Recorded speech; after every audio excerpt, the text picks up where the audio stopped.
Hello everyone, welcome to the first PowerPoint presentation for English 239. Just a few words on these PowerPoint presentations. I've designed them um, first to sort of bring some attention to certain passages that I think are important, and then I'm going to show you on the slides and talk about. This is not to imply that the other passages in the books aren't important, but these are some passages that are important specifically to our consideration of the rural. Um, that does not mean, though, that you wouldn't want to sort of familiarize yourself with the other passages and be able to reference them in discussions and exams and essays and so on. Um, Beyond that, this is not a PowerPoint that is really designed to tell you what happens in the texts.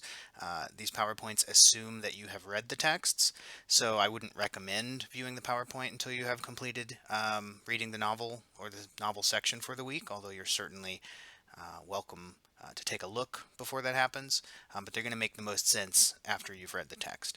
So, with that in mind, let's begin our first PowerPoint regarding Ethan Frome. And the first slide is going to talk a little bit about Edith Wharton, who is the author of Ethan Frome. You should have read the introduction to Ethan Frome at the front of the book, so you have a lot of this information. But these are just a few bullet points I think are sort of worth hitting. It's important to realize that Edith Wharton was born to upper class New York City parents. She was not a rural person. She was not raised in a rural environment. She had only maybe just a little bit of third person familiarity with the sort of rural environments portrayed in Ethan Frome. But she wrote about it. And one of the things we're going to talk about in the class, sort of as it continues on, is if there's any difference between authors who grew up in the rural environments they write about and authors who didn't. Edith Wharton, as you saw in the introduction, had a lot of varying sort of I don't want to say mental illnesses, but certainly mental concerns and a lot of strife in her life. One is that she lived in what we're going to call sort of a loveless marriage, and she actually had an affair while writing the novel of Ethan Frome, which I think sort of it's not too difficult to see how that might have influenced some of the events of Ethan Frome. As I said, Wharton was not rural. You can sort of see in the picture she was a New York socialite. Um, and the only other thing I want to bring up is that she accused Sarah Orna Jewett, who we read for week one, uh, of sort of viewing the rural through rose-colored glasses. She thought that Jewett romanticized the rural, made it seem like a place you would want to go, which makes sense considering that Jewett was writing what we call sort of local color writing, or sort of writing literary tourism to show places readers can't get to, what those places might be like. Wharton was up to something entirely different. She wanted to portray a rougher, cruder, more difficult, more basic rural experience in Ethan Frome. Okay, so that's the information on Edith Wharton. Now let's talk a little bit about Ethan Frome generally. A lot of this, again, you may have gotten from the introduction, but it's worth remembering. Ethan Frome was published in 1911, so very early in the 20th century, when we were still sort of at a moment where, if not most, certainly a large number of the inhabitants, the citizens of the United States, still lived in rural locations. That is certainly not the case in 2015. Um, but we were sort of not pre-industrial revolution, but we hadn't yet finished the industrial revolution. Um, Rural labor was still very labor intensive. Farmers still mostly did the farming themselves. We weren't quite in the realm of the giant combine yet. Um, and Ethan Frome was published during the same generation as Sarah Orna Jewett from week one. Critics praised Ethan Frome for its artistry. If you have read it, I realize that your first reaction might not have been, oh, what a beautiful book. But the prose is lovely, and the characters are very well drawn. It's sort of just an extremely well written little book or novella. But critics also did not enjoy the fact that it was a very cruel novel. And if you think about it, everyone is sort of beaten down in this book. Ethan, obviously, we could argue maybe through his own doing, certainly reaches sort of impasse after impasse. And Maddie, who starts off very sort of innocent and doe-eyed, um, life is not very kind to her. And Xena, certainly, we can discuss, and we will, to what extent she was ill and to what extent she simply thought she was ill, but she certainly has sort of been put in a certain position by this sort of hard, somewhat cruel rural life. And it's true of, even minor characters, not having money and not having opportunity. So Ethan Frome came at an interesting moment when the uh, the life of the rural was changing but hadn't yet changed. And of course, Ethan Frome, the novel, is set before 1911. So this is Wharton sort of looking back. And in fact, if you notice, the novel starts with the narrator meeting Ethan Frome as an old man, and then it flashes back to the story of how Ethan got the way he is. So it's written in the early 20th century. It's actually portraying, I would say, certainly life 20 years before that, so the end of the 19th century. So that's some information generally about the novel itself. So one thing we're going to talk about right out of the gate with Ethan Frome, and something that I want to train you so that it becomes second nature for every book you pick up in this class, is what are the concerns as they relate to the rural and the rural experience and rural environments and the history of the rural in the United States in the novel. So, if you've read Ethan Frome, and you should have if you're viewing this slideshow, hopefully some of these jumped out at you and you made notes on them as you were reading, but certainly some things that should jump out at you right away. One is the economic effects of industrialization on farming. I mentioned in the previous slide that the Industrial Revolution wasn't complete when the events of Ethan Frome are unfolding, but they have certainly started. So Ethan's farm is sort of dilapidated and run down, not just because Ethan is distracted with, affairs of the heart, but because being a farmer in the way Ethan is farming, manually, labor intensive, doing the work yourself with some farm animals and some basic equipment, that has already started to be a less common way of farming as wealthy people buy large tracts of land, bring in machinery, bring in workers, and farming has started to, at this point in Ethan Frome, although it has not fully become the sort of industrialized endeavor that we see today.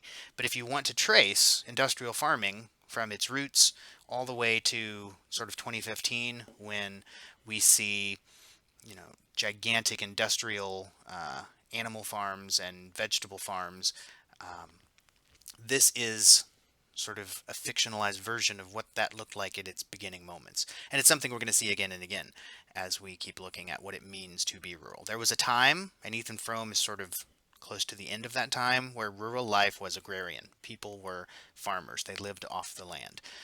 For Ethan, because of these developments, that's becoming harder and harder. Okay, also, Ethan Frome, and again, something you're going to see pop up in the additional books that we see, is it's interested in a critique of the American dream. And I put that in quotation marks because we've all heard the phrase the American dream. There's a great song in the musical Miss Saigon about the American dream. We all think we know what that is. There's the idea of the chicken in every pot, two cars in every garage. Being able to pull yourself up by your bootstraps and make something of yourself. It doesn't matter who your parents were, you can do whatever you want in America. We have social mobility in the way, say, the British never did. If you're born into a certain class in England, it's very difficult to break out of that.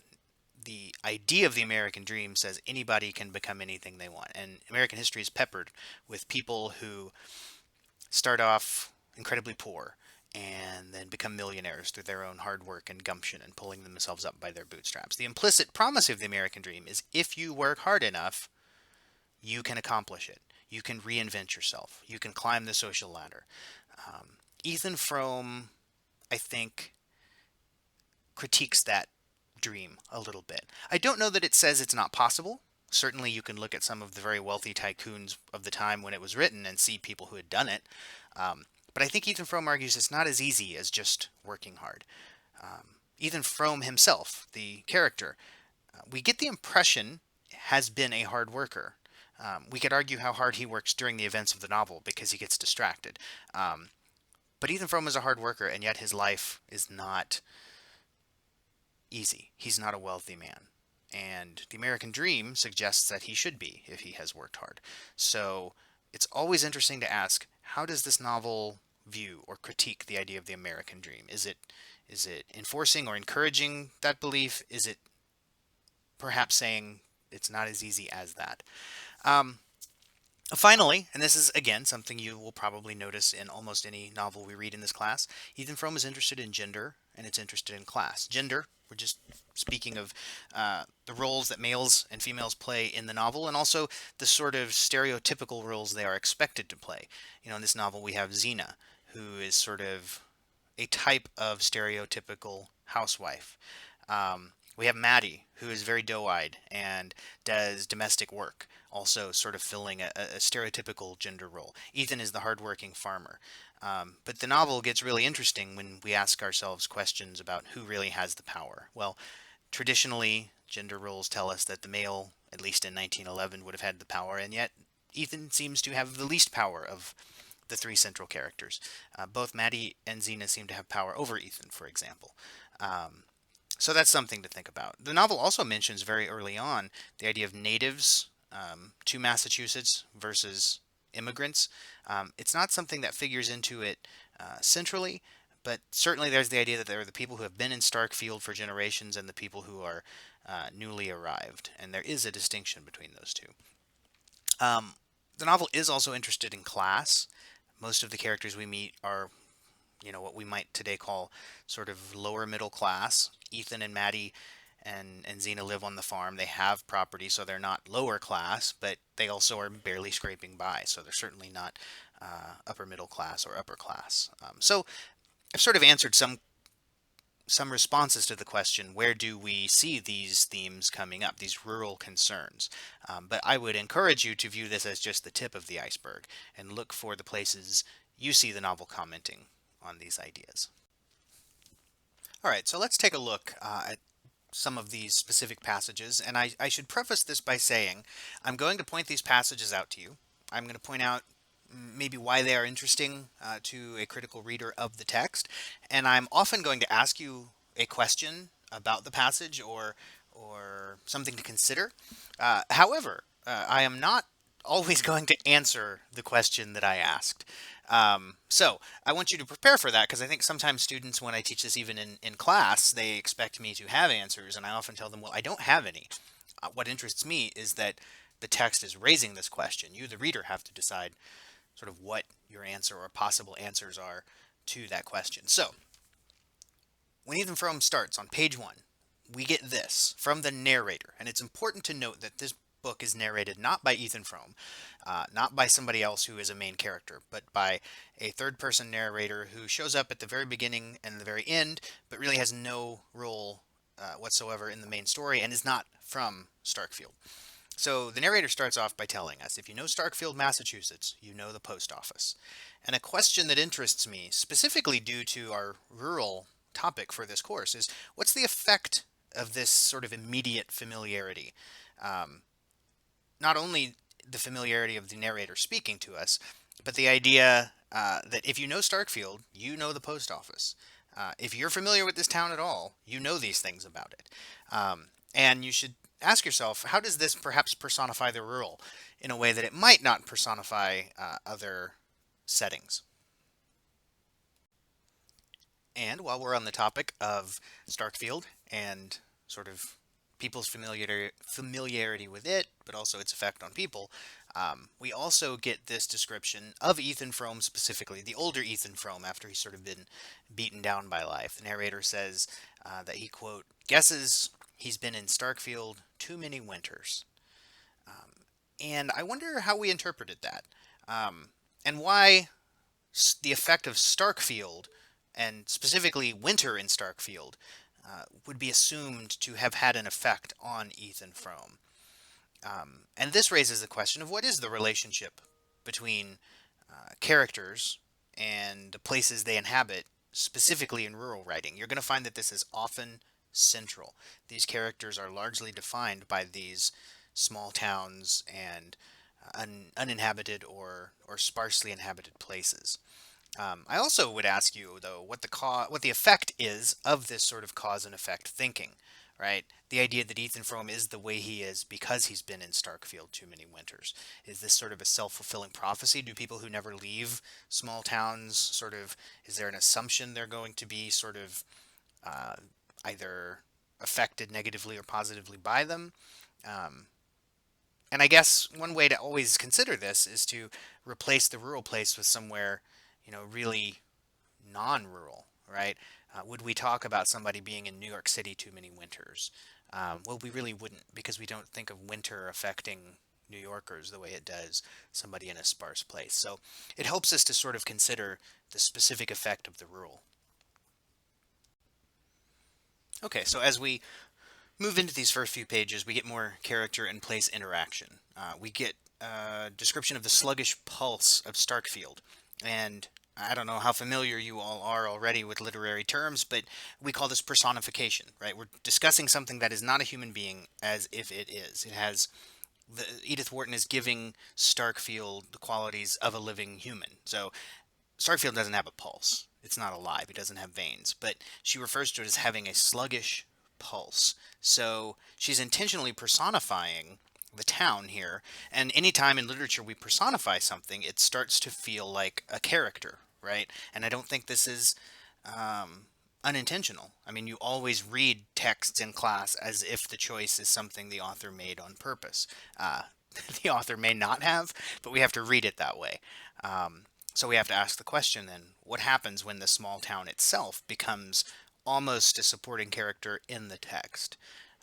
And certainly one thing that does is it brings the rural environment to the forefront. Starkfield isn't just a place we are, but it's a thing, an entity that the characters are interacting with. And we have that reaffirmed on page 7. He, meaning Ethan, seemed a part of the mute, melancholy landscape, an incarnation of its frozen woe, with all that was warm and sentient in him fast bound below the surface. So again, the line is blurred between character and place, and we see not just the cold, frozen landscape sort of helping us understand Ethan, that his feelings and his emotions are all sort of frozen and buried, but that he is almost merging with the place. Okay, and on page 5, we get this discussion of Starkfield's citizens generally. A lot of the discussion is about Ethan and Xena and Maddie, but Wharton, I think, wisely pulls the camera back occasionally and gives us more of a wide shot of the place and its inhabitants. And we get this moment where the narrator tells us that all the dwellers in Starkfield, as in more notable communities, had had troubles enough of their own to make them comparatively indifferent to those of their neighbors. End quote. And this really plays out over the course of the novel, with Ethan sort of wanting to borrow money from someone, but not really being able to. It's not that the inhabitants of Starkfield are mean or cruel or malicious, but the idea is that life is hard enough for everyone that there's not a lot of goodwill or charity left for those outside of individual households. And a question I want you to ask, and you're welcome to even bring this up in the threaded discussion this week, is how does this line up with your sense of the rural in American culture then, or even now? Uh, we, like Wharton accused Jewett of doing, tend to think of the rural yesteryear, the sort of agrarian days of Ethan Frome, as being, the rural was a place where everybody would give you the shirt off their back and the community really pulled together. This isn't really presenting that. Ethan's problems are basically Ethan's problems. They are not Starkfield's problems. And I wonder if that is jarring compared to your general stereotypical expectations for the rural then. And certainly the question can be asked is, does that line up with the rural now? And that's going to vary largely based on your rural experience, but it's an interesting question to ask. Okay, and then we get to this passage on 14. I hope you got this when you were doing the reading, that Ethan Frome, unlike a lot of people in Starkfield, has not always lived in Starkfield. He was born and raised here, but he left for a while when he was younger to try to go to college, and family issues and sickness brought him back before he could finish college. But we get this passage that but though they, meaning his studies, had not gone far enough to be of much practical use, they had fed his fancy and made him aware of huge cloudy meanings behind the daily face of things. Uh, so basically what this passage is saying is Ethan got enough of an education to see that there's more to the world than perhaps just the basic everyday events of small town life, but he didn't get enough education to leave basic everyday small town life. And the question I would ask you is this a good thing or a bad thing for Ethan within the framework of the novel? So there's this general consensus that education is always a good thing. It's always a good thing to get educated. It opens opportunities. But here, Ethan Frome, the novel, suggests that there is such a thing as just getting enough education to cause yourself more problems. And this, of course, feeds into ideas about the rural. Rural citizens tend to, on average, get less education than citizens from other geographical locations. Now, that is, of course, only formalized education, and there are many kinds of education that I would argue rural people have more access to. You don't see a lot of urban people knowing how to run trot lines on a river, for example. But when we're talking about formal education, the kind that's being referred to here with Ethan, because that is not as much of a driving force, although I would argue it's more of a driving force now than it was then, um, his education maybe has caused him more problems than it has solved. And what does this say about the role of education in small town life? How do rural locations and their inhabitants value education or not value education compared to people from other locations? And has that changed over time? How do they value it in Ethan Frome? How do they value it now? I grew up in a fairly rural place, Pike County, Indiana, and I'd say maybe half of our graduating class went to college. That's a very low number for most places, but it was a pretty average number for where I came from. Um, so, what does that say about how rural civilizations and cultures value education? Civilizations, that was a big word for this discussion. Maybe I'm overreaching there, but you get what I'm saying. Okay. Okay, I love this slide because, first of all, I love this sentence. Xena had always been what Starkfield called sickly. And it's a good, close reader is going to notice that the sentence could have said, Xena had always been sickly, but it doesn't say that. It says Xena had always been what Starkfield called sickly. Now, this is an example of what we're going to talk about again and again in this class and what you should be doing in your exams and discussion posts and papers. This is what we call close reading. You can research close reading more on the internet if you want a detailed definition, but basically, close reading in literary studies is looking at very short passages and really teasing them out word by word to try to find, I don't want to say hidden meaning, but less than obvious meaning. You might be skimming this novel and read Xena had always been what Starkfield called sickly, and the only information you take away from that is, well, Xena has been sickly for a long time. That's the surface information you're being given. But Xena had always been what Starkfield called sickly. An attentive, close reader is going to say, well, what does that mean? What Starkfield called sickly? Starkfield isn't even a person, although it is being personified again here. So, what this sentence suggests to a close reader is not just that Xena has always been sickly, but it suggests that sickly is a condition that, while not unique to Starkfield, um, is a diagnosis of her that the town has sort of not literally, but sort of figuratively given her.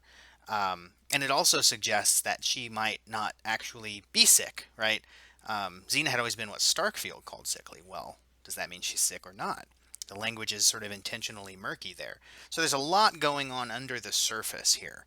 And certainly the question of how sick is Xena is a question that's going to persist throughout the entire novel, right up to the ending pages.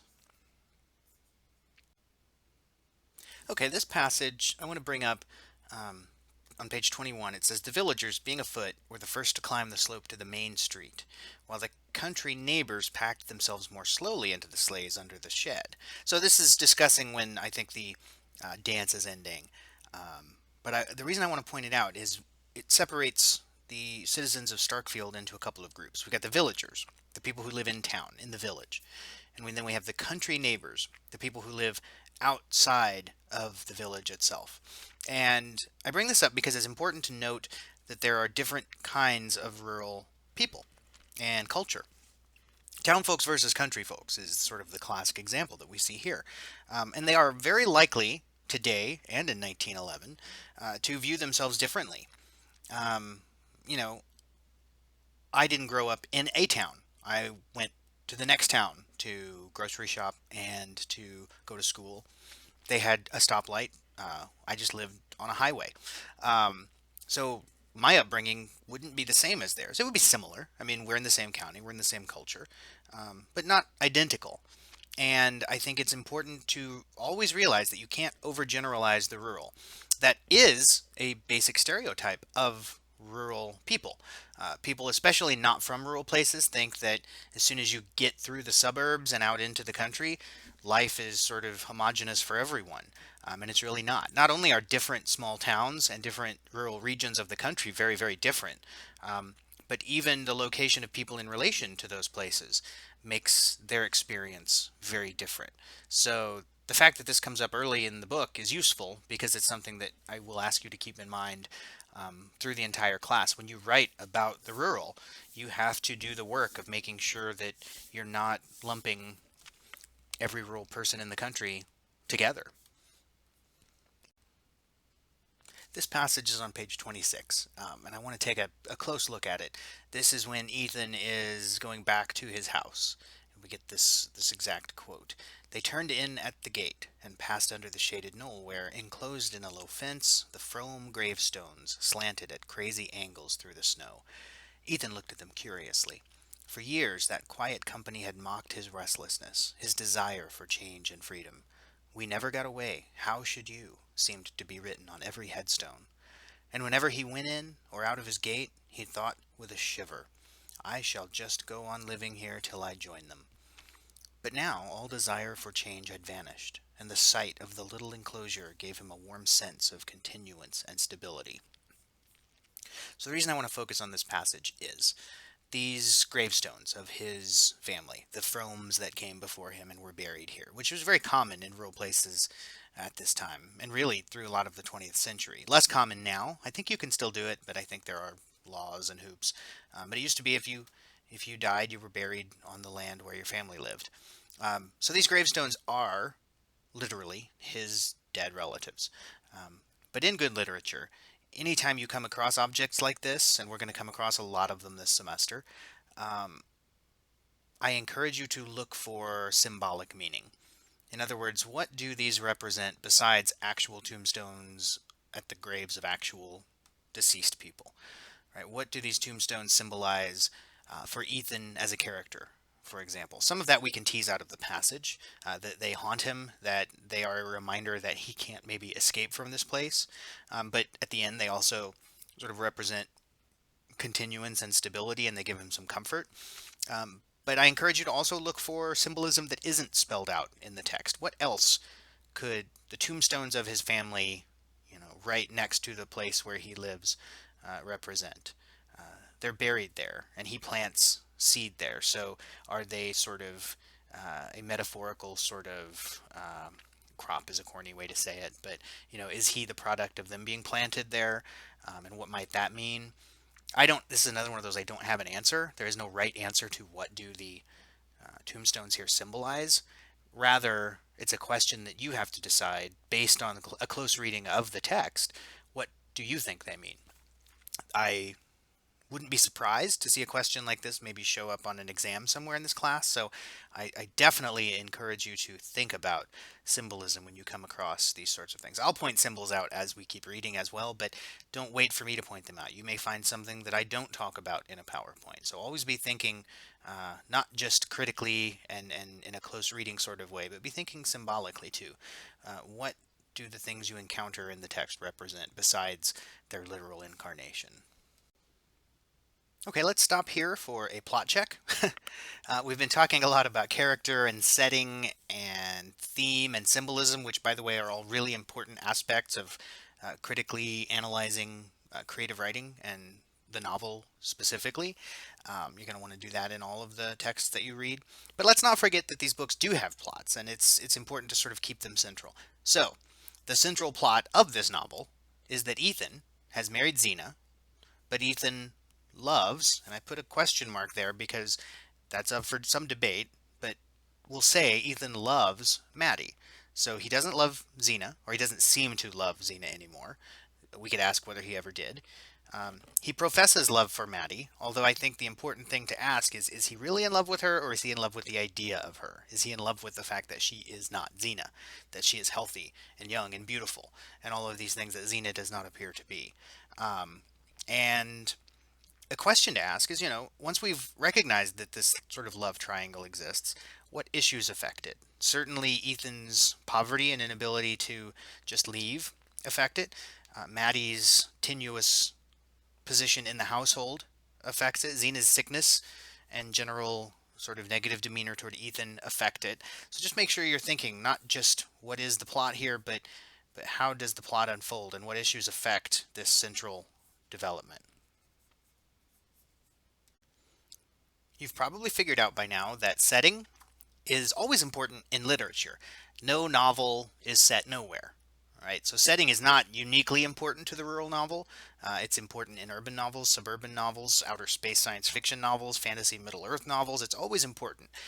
But it's important in the rural because the setting itself tends to have a fairly large impact on the characters and the plot and the theme and all of these aspects. So it's important to differentiate between the different aspects of setting in the rural place or anywhere, right? So when I talk about setting, that's not just one monolithic thing. Uh, for example, you have natural setting, the actual land, the season, uh, in this case, a lot of winter. Um, so the land itself, the environment, that's a setting. But we also have man-made physical settings. When Ethan goes into town, when Ethan putters around the farm, right? These are structures that were made by man that were not here 100 years before the story takes place. They are both setting. They work together. And if you stand in a window and look out over the countryside, you are really seeing the natural setting framed in a man-made setting of the window. Um, and finally, there's the man-made culture or society, and that's a little different, right? So the setting of Starkfield, especially when we get it personified, what Starkfield called sickly, Starkfield affecting Ethan, right? So the culture of Starkfield, the society of Starkfield, is its own thing. It shares similarities with other rural places, um, but let's say you're from rural Indiana, right? In 2015, for a variety of reasons, that culture and Starkfield in the late 1800s are not the same thing. They're both rural, yes, but they're very different, right? I don't remember going home from dances on a sled in any parties that I went to when I was young for a variety of reasons. We didn't have a lot of hills, we didn't ride in sleds, right? So when we talk about setting, just keep in mind that there are layers of setting, not just in Ethan Frome, but in all of the texts we read. There's the natural world and how it affects the characters. There's the man-made physical setting and how it affects them. And there's also the sort of intangible man-made culture and the expectations and mores and rules and taboos of that culture.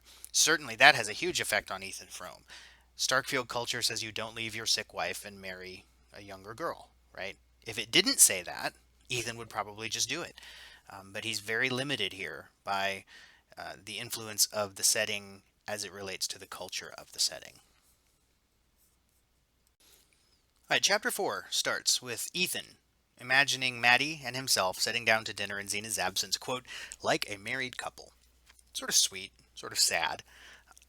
But again, a close reading makes us think, how does the rurality of this novel, not just place, but also this place at a certain time, inform our reactions and expectations here? And what I mean by that is, what did it mean for Ethan to imagine Maddie and he sitting down like a married couple, right? Compared to, say, today, right? So today, I don't know how accurate this is, but they say that 50% of marriages end in divorce, right? So what it means to us to sit down like a married couple probably is a very different expectation than what it means for Ethan to imagine sitting down like a married couple.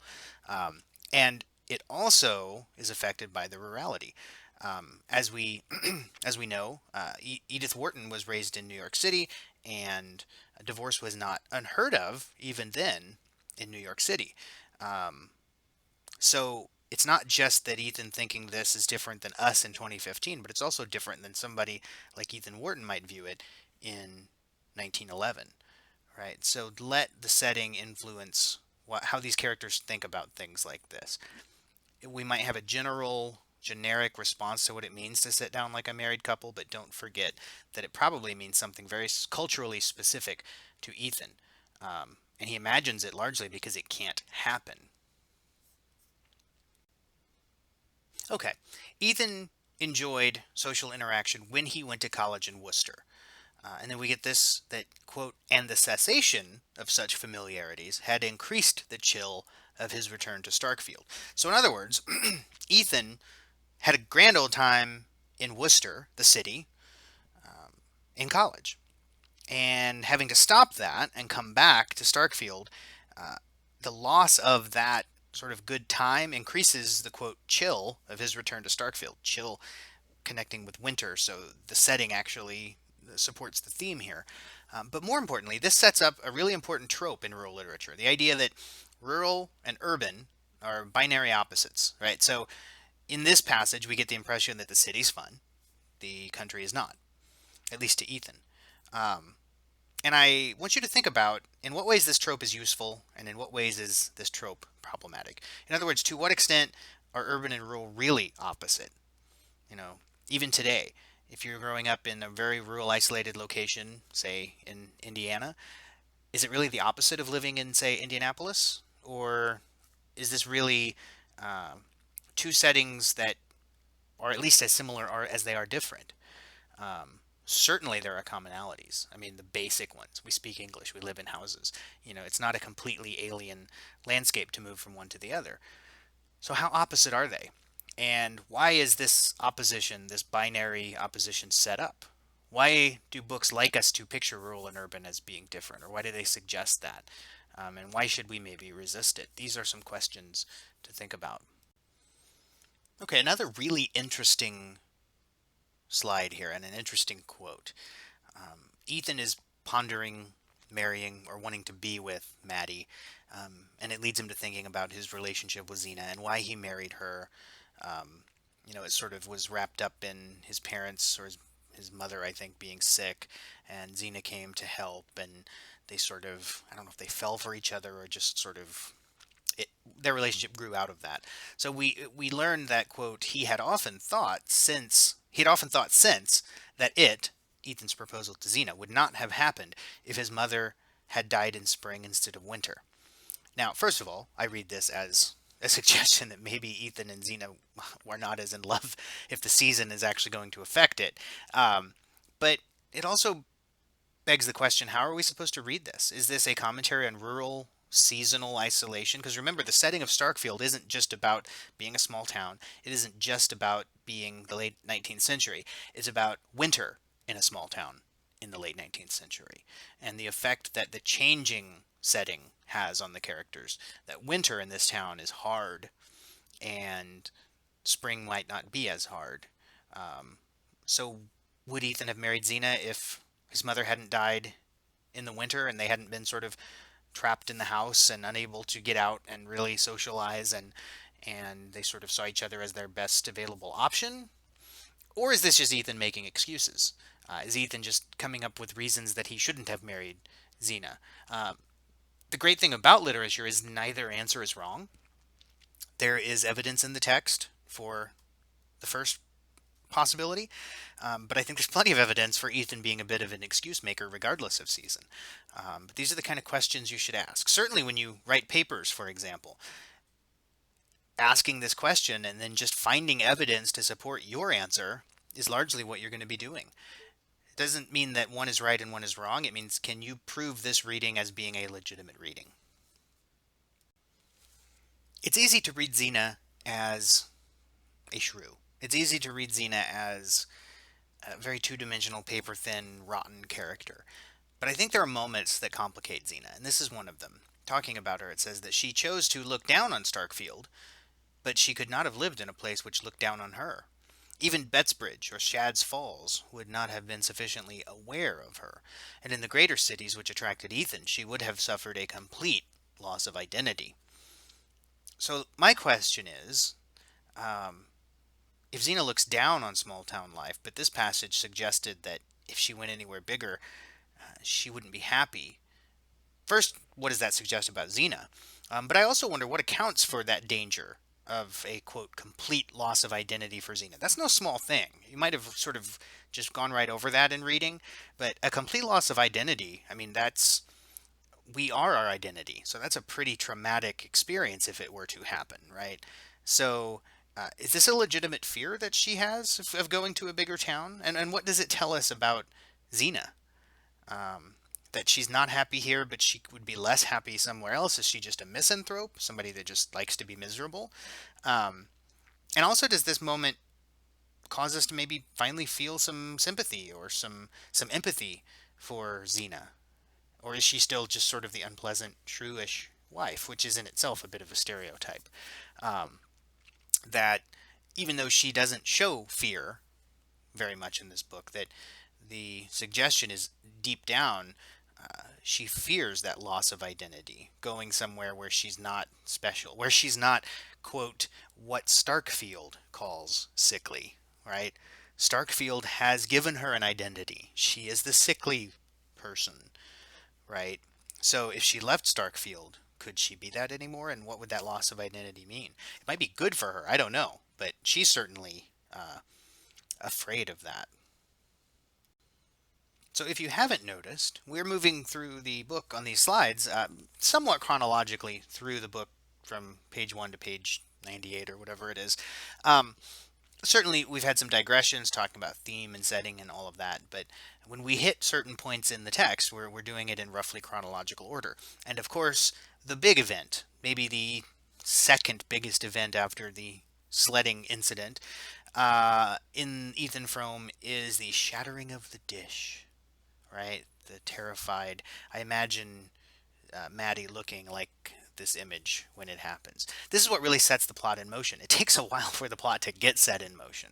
The characters do things. We know that that Ethan is pining after Maddie, but really this gets the plot going in the sense of things happening. And much like with the tombstones, my question for you is, what is this dish besides a dish, right? Dishes get broken. It happens. We broke one at our house maybe a month ago.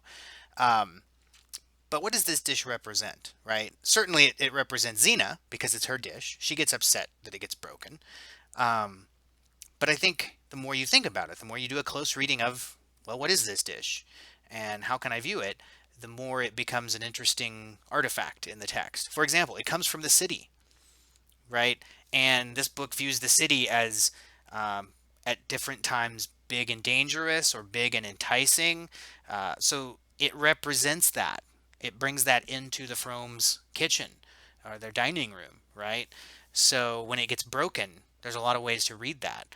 Is it Ethan's hopes for the city breaking? Is it Xena's fear of the city being broken? Also, it's not easily replaceable, right? Anything could have broken, but it had to be the one thing that can't really be replaced. Now that works plot wise because they have to sort of scheme around it.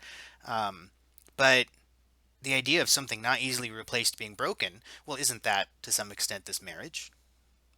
So can the dish, it's a pickle dish, I think, represent the not easily replaceable but clearly broken marriage of Xena and Ethan? And then you ask yourself, well, what else can it symbolize? You might get an opportunity to write about this, so it might be something to think about. Something else to consider is the role of manual labor in rural literature. This could be a class by itself. Books, volumes of books have been written about this. One of the intimate associations with rural life in the United States, really since the revolution, but even today, is that this is a place where people do hard work. They do physical, manual, blue collar work. That this is what people do in rural places. The businessmen, the bankers, the executives, they go to the big city, work in the skyscrapers. But people in rural environments work for a living. You've probably heard that phrase. Certainly, that's not entirely true. We have bankers in small towns, and I'm not implying that bankers don't work, but that they don't have to, plow a field. They don't have to mine coal. They don't have to do other physical labor. Their labor is sort of mental, largely. Um, so, to what extent is this true? Well, not always is the easy answer, but is it mostly true? Is this something that still is mostly true today? Are most rural inhabitants still hard blue collar workers? Or has there been a change since this time? Was it even true at this time? Um, and the second question is, what role does manual labor or hard work play in Ethan Frome? Um, Ethan Frome, we get the impression is a hard worker, and yet we don't see him do much work. So do we read that as Ethan being sort of corrupted by Maddie? In other words, is his focus on Maddie causing him to not be the hard worker, which, if that's the expectation for the rural, is making him a less than model citizen? And I guess it's not fair to say, is he being corrupted by Maddie? Certainly, Ethan is choosing to do what he does. So, is Ethan corrupting himself by focusing on Maddie instead of the dilapidated farm needing fixed up? And what other roles do we see? Who else does hard work? It seems like most of the men that we encounter do hard work. Certainly, that's a gender stereotype of the time, but women didn't work outside of the home very much in 1911 in small towns. So ask yourself, not just in Ethan Frome, but in almost everything we read, what is the role of hard work, of manual labor? And when people are doing it and doing it well, do we are we meant to read that as success? And when they're not doing it, are we meant to read that as failure? Okay, this slide I'm going to try to let you do the work. I have things I could say in response to the question, but I want you to use this as sort of a practice. So we get this passage on page 60 in regards to Xena needing to have surgery. Quote, Ethan was aware that, in regard to the important question of surgical intervention, the female opinion of the neighborhood was divided, some glorying in the prestige conferred by an operation, while others shunned them as indelicate. End quote. So, if you're going to be a close reader, what can you tease out of this passage with a close reading? There are certainly comments here about the changing role of medicine in rural cultures. Um, Certainly, the female opinion is a loaded phrase that needs some unpacking. The idea of an operation conferring prestige, and the whole idea of indelicateness being even a concern. I'm not going to tease out what those might mean, but I want you to think about it. This is the kind of work you'll be asked to do in exams and papers and other work in this class. So, step one is answer that question, and step two is find proof in the text, not just the text on the slide, but the text as in the whole book, to support the position you're taking. If you can do that, you will do well in this class.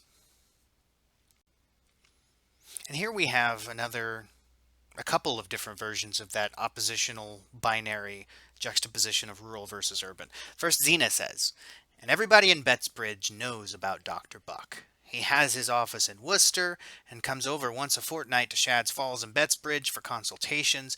Liza Spears was wasting away with kidney trouble before she went to him, and now she's up and around singing in the choir. So, the doctor from the city has practically magical powers to heal.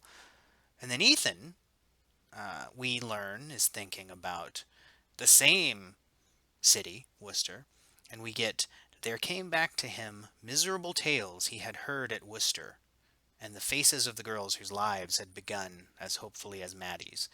The suggestion being that eventually they are not as hopeful. Now, these are two different passages, page 60 and page 67, but both of them deal with Worcester. Xena is largely viewing the city as the great hope. It cures illness.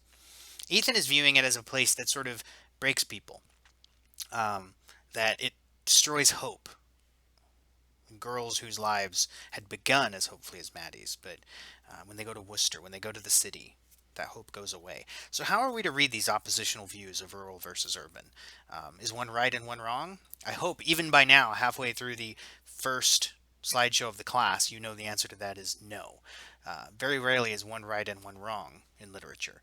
But what do these oppositional views tell us about how people viewed the rural versus the urban at this time, and how these characters even viewed it differently? An interesting moment shows up on page 73. It was what I like to call isolation within isolation. First of all, we haven't talked about isolation much yet, and yet it is one of the most powerful forces in this novel. And the idea of what I call rural isolation, the effect of being in a rurally isolated location, even in a small town where there are other people. Um, Rural places are by nature isolated compared to cities, which have virtually everything available. Um, so, one of the central concepts of the novel, even though we're just getting to it, is rural isolation. How does being out in the middle of nowhere is a bit of a stereotype, but sort of out in the middle of nowhere here, um, affect these characters? In other words, how is this story shaped by being isolated in this rural setting? How would this be a very different story in a city or in a 21st century suburb? Um, and not only are these characters isolated geographically, they're isolated somewhat emotionally due to sort of cultural influences. But in this moment, we get isolation within isolation. So Starkfield is isolated. Ethan's farm outside of Starkfield is even more isolated. And then Ethan goes into his study and closes the door to be alone in his farmhouse, which is like a third level of isolation. So consider what role isolation is playing and also how it can be layered like this. And we get this passage. He had scattered the contents of the table drawer in his search for a sheet of paper, and as he took up his pen, his eye fell on an old copy of the Bettsbridge Eagle. The advertising sheet was folded uppermost, and he read the seductive words, "Trips to the West, reduced rates." Okay, so Ethan would obviously love to take a trip west with Maddie, leave Xena behind, and start over. He can't because he's poor and he doesn't have the money. He can't even borrow the money, which is a very different world than we live in today. If I wanted to take a trip to the west, I could whip out a credit card and pay for the tickets and I could go. I might not be able to pay for it, but the credit card company can deal with that in a month, right? Um, so this is a different world than we live in today. The lure of the West is largely unattainable for Ethan. We read about people going west, and I think we forget sometimes how much more of an undertaking that would have been at this time than it is now. Um, this is also a very common trope in American literature. The idea of going west. You've maybe heard the phrase, "Go west, young man." Um, I think Frank Lloyd Wright, maybe, the architect, famously said that if you turn the United States on its end, everything loose will end up in California. The idea is that people go west to do a variety of things, to find themselves, to succeed, to achieve the American dream. Um, the most famous, maybe, bit of American literature of all time, which you read chapter one of last week, "The Adventures of Huckleberry Finn" by Mark Twain, um, ends with Huck ending his adventure, coming back home, and then deciding that he can't stand being civilized by the widow Douglas and Miss Watson, so he's going to light out for the territories. He's going to go west to where there is no civilization yet, right? And American literature generally, but certainly a lot of rural American literature, really plays into this idea of going where the land is unspoiled, heading west, going and succeeding and finding yourself in a place that hasn't yet been civilized. That's what Ethan Frome wants here. He wants to further isolate himself and Maddie by going where there aren't going to be nosy neighbors, where there aren't going to be cultural restrictions on what they can and can't do. Um, but he can't because he's broke and because his culture says that what he is doing is immoral, right? And I'm certainly not here to argue that that is not the case, simply that it's the cultural restrictions on him and his poverty that are the real problems here. Um, but again, isolation within isolation within isolation. I jumped ahead of myself a bit on this slide. I really covered most of this on the previous slide. Certainly, Ethan enjoys the idea of heading west, but even nutty ideas like that take money which he doesn't have. Says that without security, which means really just sort of collateral or some sort of deposit, no one at Starkfield would lend him $10. My only question is, why not? That doesn't sound like rural life. And think back to the earlier slide, in the earlier passage, talking about how people all had their own troubles enough that they didn't really worry about other people's troubles too much. So the sort of "it takes a village" approach to rural life that we're familiar with really doesn't seem to be applying here. If Ethan doesn't have the money to go west, then Ethan's not going west. All right, we talked about this a little bit a few slides ago, um, but to what extent is the rural environment, or you might say the natural world in Ethan Frome, emblematic or representative of, quote, the unspoiled nature of early American lit? I mentioned how American lit is full of heading west and reaching the unspoiled frontier. I mean, it lasts all the way from the pilgrims arriving at Plymouth Rock and finding the empty, unspoiled new virgin land, which of course was not true at all. The Native Americans were here and kind of resented having their party crashed. But from then to the sort of, quote, frontier of the Midwest in the early 1800s with Last of the Mohicans and that sort of thing. Certainly Indiana, where we're at right now, used to be a frontier and unspoiled. And then the plains and Willa Cather and California and Oregon and Lewis and Clark heading west. There's this idea that we keep moving west and finding new opportunities, new resources, new lands.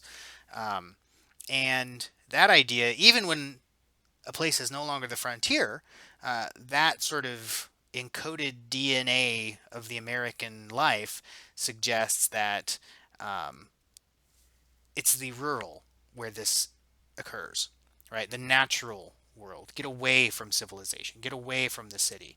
Get away from uh, buildings and streets and all of these things that keep us from having sort of a natural experience. So, to what extent is the world of Ethan Frome representative of that? Right, that you've got the hopeful rural natural choice and the hopeless urban civilized choice. And you might say, well, I don't really see that here. But think about Ethan and Maddie toward the end in chapter 9 when they're at that crossroad, right? He's taking Maddie, Ethan is taking Maddie to the train station. Xena says she has to leave. And Ethan can't say no, so he's taking her.